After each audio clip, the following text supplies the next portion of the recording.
देवगढ़ की हवाओं में उस दिन खुशबू नहीं, उत्सव की धड़कन घुली हुई थी।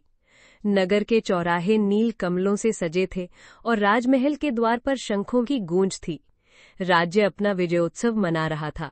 सैकड़ों वर्षों के वैभव का उत्सव, राजाओं की परंपरा का पर्व। राजकुमारियां फूलों की वर्षा कर रही थीं और संगीत की लहरों में आसमान तक मुस्कुरा रहा था। महल की छतों पर स्वर्ण कलश झिलमिला रहे थे। हर पताका गर्व से लहरा रही थी। कोई नहीं जानता था कि ये शांति उस अंधेरे का अंतिम क्षण है जो वर्षों से उठने की प्रतीक्षा कर रहा था। और फिर ठीक दोपहर की तीसरी प्रहर में महल की सबसे ऊंची मीनार से खतरे की घंटी का भयावह स्वर गूंजा। आवाज ऐसी जैसे कोई स्वर्ग को चीरकर मृत्यु का आह्वान कर रहा हो। पहरेदारों ने चीखते हुए घोषणा की, हम पर हमला हुआ है, शत्रु द्वार पर है। सम्राट हरिदेव सिंहासन से उठ खड़ा हुआ। उसकी आंखों में गर्व नहीं, क्रोध था। सेना सजाओ।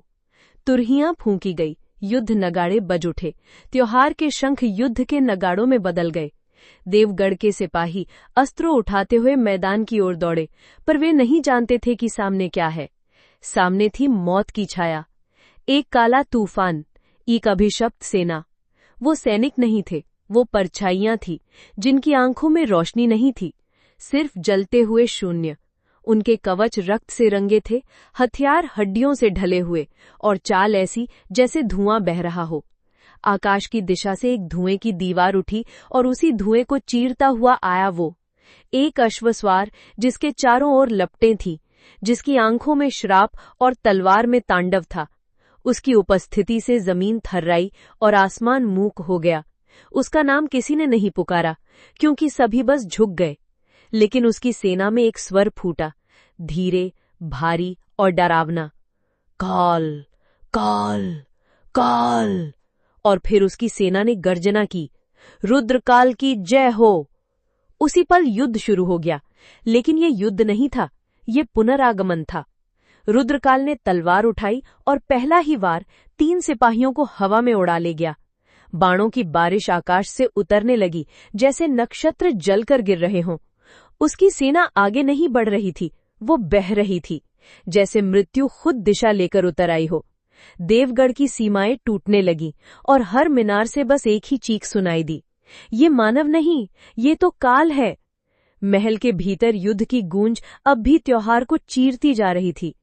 सम्राट हरिदेव महल की छत से रणभूमि देख रहा था, जहां उसका गौरव राख बन रहा था। उसने सेनापति को बुलाया और फुसफुसाया, हम ये युद्ध नहीं जीत सकते, पलायन की तैयारी करो। 2 रथ सजाए गए, एक सम्राट के लिए, दूसरा महारानी के लिए। महल के पिछले द्वार पर खड़े सैनिक कांपते हाथों से तलवारें थामे खड़े थे। आस्था भय में बदल चुकी थी। पर उधर रणभूमि में रुद्रकाल की तलवार थमी नहीं थी। उसका चेहरा शांत था, पर हर वार क्रांति जैसा था। हर कट एक युग का अंत। जो उसे देखता वो ठिठक जाता, जो उससे लड़ता वो मिट्टी हो जाता। उसके पास से गुजरने वाली हवाएं भी गर्म होकर निकलती थीं, जैसे अग्नि खुद उसके चरणों में लौट रही हो। वो घोड़े से कूदा और सीधे रणभूमि के हृदय में उतर आया। उसके पदचिन्ह रक्त से भर गए। उसकी सेना अब नहीं बोल रही थी, अब वो गायब होती चेतनाएं बन चुकी थी, और रुद्रकाल बस आगे बढ़ रहा था, बिना थके, बिना रुके। सम्राट ने पीछे मुड़ते हुए आखिरी बार रणभूमि को देखा और चुपचाप आंखें झुका ली। उसने बस एक वाक्य और कहा, राजकुमारी ईशानी को खोजो, उसे यहां से निकालो, अभी। महल की दीवारों पर लगी मूर्तियां रो रही थी और सिंहासन की छाया अब काल के चरणों में झुकने लगी थी। महल के पिछले द्वार से सम्राट का रथ जैसे ही जंगल की ओर मुड़ा, महल के भीतर से भयानक विस्फोट की आवाज आई। राजमंदिर का गुंबद धरती पर आ गिरा और मलबे में दब गए 30 सैनिक। उनके क्रंदन तक पूरी तरह सुनाई नहीं दिए। महल की दीवारों पर अब धुआं नहीं, अग्नि की जीभें दौड़ रही थी। रुद्रकाल अब द्वार से मात्र 100 कदम दूर था और उसके सामने रुकावट बनने की हिम्मत कोई नहीं जुटा पाया। एक वीर रक्षक जिसने बचपन से देवगढ़ की रक्षा की थी, उसने रुद्रकाल पर प्रहार किया, लेकिन उसकी तलवार हवा में ही टूट गई और उसका सिर उसी क्षण रुद्रकाल के पैरों में गिर गया। रुद्रकाल की आंखों में एक क्षण के लिए भी बदलाव नहीं आया, न पश्चाताप, न क्रोध, बस वही शून्य, वही काल की दृष्टि।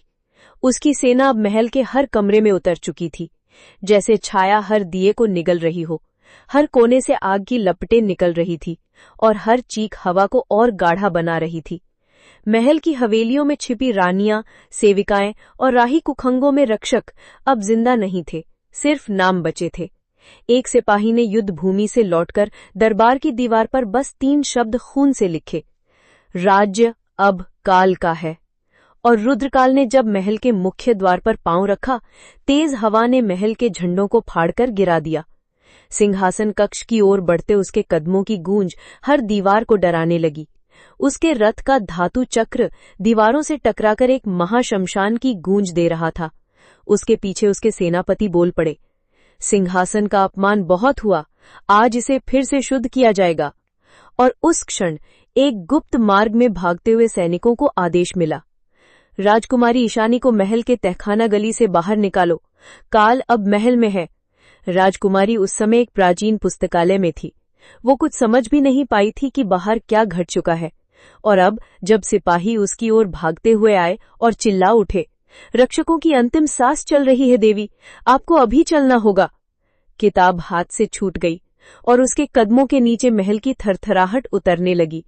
एक राजकुमारी जिसे दुनिया अब तक शक्ति की पुत्री मानती थी, आज पहली बार भय के स्पर्श में कांप उठी।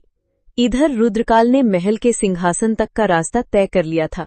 हर स्तंभ, हर दीवार, हर पर्दा सब रक्त से सन चुका था। उसने महल के केंद्रीय कक्ष में प्रवेश किया और देखा सिंहासन खाली था। उसने तलवार को जमीन में गाड़ दिया और भयानक स्वर में बोला, कह दो देवों से, काल वापस आ गया है। उसकी सेना एक साथ झुक गई, रुद्रकाल की जय हो। और उस दिन पहली बार किसी महोत्सव का समापन शंख नहीं, शवों की गिनती से हुआ। पहाड़ों की ओट में छुपते हुए सम्राट हरिदेव और महारानी तन्वी का रथ धीरे धीरे रात की कालिमा में समा गया। उनके पीछे जलता हुआ देवगढ़ उनकी आंखों में लहूलुहान हो चुका था। वो पीछे मुड़कर देख भी नहीं पाए। रास्ता कांटों और चट्टानों से भरा था, लेकिन वो भाग रहे थे क्योंकि पीछे सिर्फ मृत्यु थी।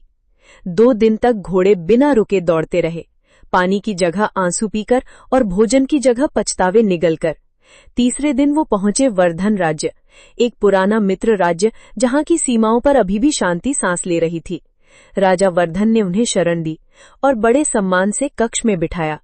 हरिदेव ने कांपते होंठों से कहानी सुनाई, रुद्रकाल का हमला, शैतानी सेना, महल की जलती दीवारें और टूटती सत्ता। राजा वर्धन ने हाथ थामकर कहा, भाई चिंता मत करो, देवता तुम्हारे साथ है और मैं भी। फिर एक के बाद एक दूत भेजे गए। 5 मित्र राज्यों को संदेश भेजा गया, देवगढ़ को शैतानों से बचाओ।